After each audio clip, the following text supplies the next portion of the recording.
Hero Honda, इस company को कौन नहीं जानता। 90s के समय से लेकर आज तक ये नाम हर किसी के जबान पर छाया रहता है, क्योंकि हीरो होंडा के बने कोलैबोरेशन से बनी ये कंपनी दुनिया में सबसे अच्छी टू व्हीलर बनाती थी। लेकिन कंपनी प्रॉफिट में रहने के बाद भी अलग क्यों हुई और कैसे होंडा ने भारत की कंपनी हीरो के पीठ में छुरा घोंपा, तो आज की वीडियो में मैं आपको सब कुछ डिटेल में एक्सप्लेन करूंगा। हीरो एक साइकिल बनाने वाली कंपनी थी जिसकी न्यू ब्रिज मोहनलाल मुंजाल ने 1956 में रखी थी और 1975 तक ये इंडिया की सबसे बड़ी साइकिल बनाने वाली कंपनी बन चुकी थी। इसके बाद वे अपने साइकिल को बड़े लेवल पर विदेशों में भी बेचना चालू कर दिया और 1986 में ये कंपनी सिर्फ इंडिया की ही नहीं बल्कि वर्ल्ड की नंबर 1 साइकिल बनाने वाली कंपनी बन चुकी थी। लेकिन उसी दौरान उन्होंने देखा कि फॉरेन मार्केट में मोटरसाइकिल का बिजनेस काफी तेजी से एक्सपेंड कर रहा है, लेकिन इंडिया में लोगों के पास सिर्फ स्कूटर और मोपेड का ही ऑप्शन है। इसीलिए वह इस गैप को फिल करने के लिए इंडियन मार्केट में मोटरसाइकिल उतारना चाहते थे। लेकिन उस वक्त हीरो के साथ ये प्रॉब्लम थी कि उनके पास मोटरसाइकिल का इंजन बनाने की टेक्नोलॉजी नहीं थी, जिस वजह से हीरो के लिए मोटरसाइकिल बनाना तो इम्पॉसिबल था।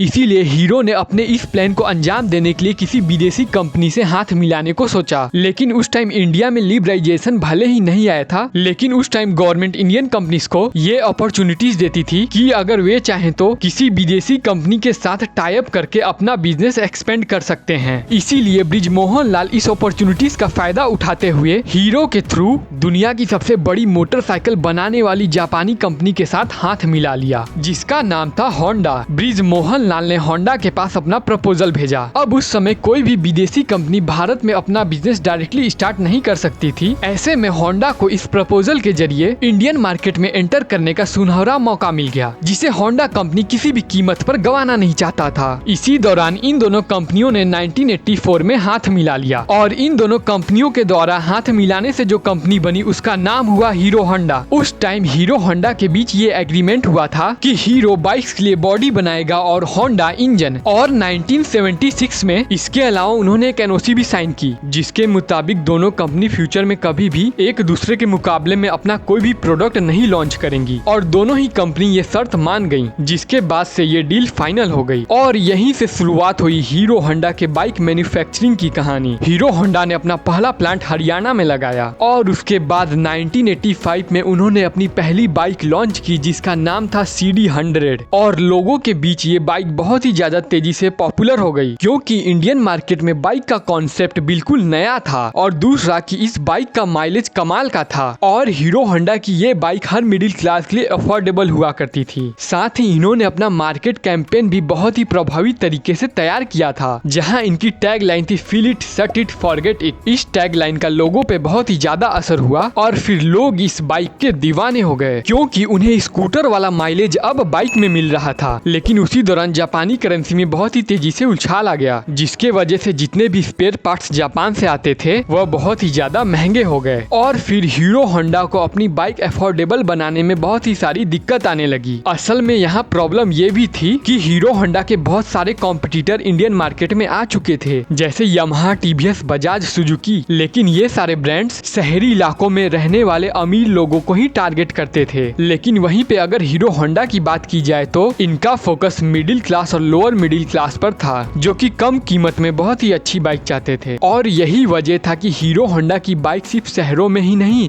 बल्कि पूरे भारत में सबसे ज्यादा बिकती थी। और यही सब देखते हुए हीरो होंडा अपने बाइक की कीमतें नहीं बढ़ाना चाहती थी, यहाँ तक कि इसी के वजह से कंपनी को बहुत टाइम तक लॉस का भी सामना करना पड़ा। लेकिन जब 1990 में डॉलर का प्राइस रेगुलेट हुआ तो फिर हालात थोड़े सुधरने शुरू हो गए और देखते ही देखते एक बार फिर से हीरो होंडा अपने बाइक पर प्रॉफिट कमाने लगा। और अगले कुछ सालों में हीरो होंडा का प्रॉफिट $10 मिलियन को भी क्रॉस कर गया। $10 मिलियन उस टाइम पर बहुत ही ज्यादा बड़ा नंबर हुआ करता था। अब यहाँ तक चीजें ऊपर ऊपर से काफी अच्छी नजर आ रही थी, लेकिन अंदर से सिचुएशन बहुत ही पहले से खराब होनी शुरू हो गई थी। यहाँ कंपनी के मैनेजमेंट में शुरू से ही बहुत ज्यादा प्रॉब्लम चल रही थी, जैसे कि होंडा अपनी बाइक अमेरिका और रसिया जैसे विकसित देशों में बेच रहा था, लेकिन हीरो होंडा को होंडा की तरफ से अपनी बाइक विदेशों में बेचने की परमिशन नहीं थी। यानी एक तरफ हीरो साइकिल मैन्युफैक्चरिंग में उस टाइम दुनिया की नंबर 1 कंपनी थी, यहाँ तक कि Guinness book of world record में भी इनका नाम था। वहीं होंडा की वजह से हीरो होंडा अपनी बाइक विदेशों में सेल नहीं कर पा रही थी। असल में हीरो होंडा को इंडिया के बाहर सिर्फ नेपाल, भूटान, बांग्लादेश जैसे देशों में बाइक बाइक बेचने की परमिशन थी। जिस तरह से हीरो कंपनी जो पोजीशन इंटरनेशनल मार्केट में चाहती थी वे उसे नहीं मिल पा रही थी। अब एक तरफ होंडा बहुत ही तेजी से ग्रो कर रहा था, लेकिन वहीं दूसरी तरफ हीरो बस एक लिमिटेड स्पेस तक सीमित होकर रह गया था। नेपाल, भूटान, बांग्लादेश जैसे पड़ोसी देशों में ही बाइक बेचने की इजाजत थी, जिस वजह से इन दोनों कंपनी के आपसी रिश्ते खराब होने लगे। इसके अलावा कॉन्ट्रैक्ट के अकॉर्डिंग हीरो बाइक्स की बॉडी बनाता था और होंडा इंजन, और अगर हीरो को अपना बिजनेस एक्सपेंड करने के लिए अलग भी होना पड़ता तो वो ऐसा नहीं कर सकता था, क्योंकि वो इंजन के लिए पूरी तरह से होंडा पर ही डिपेंडेंट थे। लेकिन हीरो को ये अब समझ में आ चुका था, इसीलिए उसे हीरो होंडा से अपने हिस्से का जितना प्रॉफिट मिलता था वो एक बड़ा अमाउंट अपना खुद का इंजन बनाने में खर्च करने लगा, जिसके वजह से हीरो और होंडा के बीच में दरार बहुत ही ज्यादा बड़ी हो गई। अब जैसा कि इन्होंने कोलैबोरेशन के टाइम एक एनओसी साइन किया था कि ये एक दूसरे के मुकाबले में कभी भी कोई बाइक नहीं लॉन्च करेंगे, लेकिन होंडा ने इसके खिलाफ जाकर ईयर 1999 में इंडिया के अंदर अपनी एक separate company Honda motorcycle and scooter India start कर दी और उसी प्राइस सेगमेंट में बाइक लॉन्च करना शुरू कर दिया, जिसमें पहले से ही हीरो होंडा की बाइक मौजूद थी। इस तरह अगर देखा जाए तो इंडियन मार्केट के अंदर होंडा ने अपनी बाइक्स को हीरो होंडा के मुकाबले में लाकर खड़ा कर दिया था, जिसके वजह से हीरो होंडा के कस्टमर डिवाइड हो गए और इसके कुछ साल बाद होंडा ने एक्टिवा को लॉन्च करके स्कूटर सेगमेंट में भी एंटर कर लिया था। अब अगर देखा जाए तो इस पूरे मामले में होंडा के दोनों हाथ में लड्डू था, क्योंकि होंडा की तो हीरो होंडा से कमाई हो ही रही थी, साथ ही उसकी अपनी खुद की बाइक कंपनी से भी अच्छा खासा प्रॉफिट जनरेट हो रहा था। और दोस्तों इन्हीं सभी प्रॉब्लम्स को देखते हुए हीरो ने होंडा से अलग होने का फैसला कर लिया और फिर 2010 में जाकर दोनों ही कंपनी हमेशा हमेशा के लिए अलग हो गयी। हीरो होंडा में दोनों ही कंपनियों के 26% शेयर थे, जिसके चलते होंडा मोटर्स ने अपने हिस्से के 26% शेयर हीरो कंपनी को ही बेचने का फैसला किया। और दोस्तों हीरो कंपनी के ओनर ब्रिज मोहन लाल मुंजाल ने 1.2 अरब डॉलर में खरीदकर अपना खुद का बिजनेस हीरो मोटर कॉर्प के नाम से आगे बढ़ाया। जब ये दोनों कंपनियां अलग हुई थी तो ज्यादातर लोगों ने ये कहा था कि होंडा के बिना हीरो मार्केट में कभी भी सर्वाइव नहीं कर पाएगा, लेकिन अगर आज की बात करें तो हीरो मोटर कॉर्प को दुनिया की सबसे बड़ी मोटरसाइकिल बनाने वाली कंपनी के रूप में जाना जाता है। आज की हमारी वीडियो में बस इतना ही था।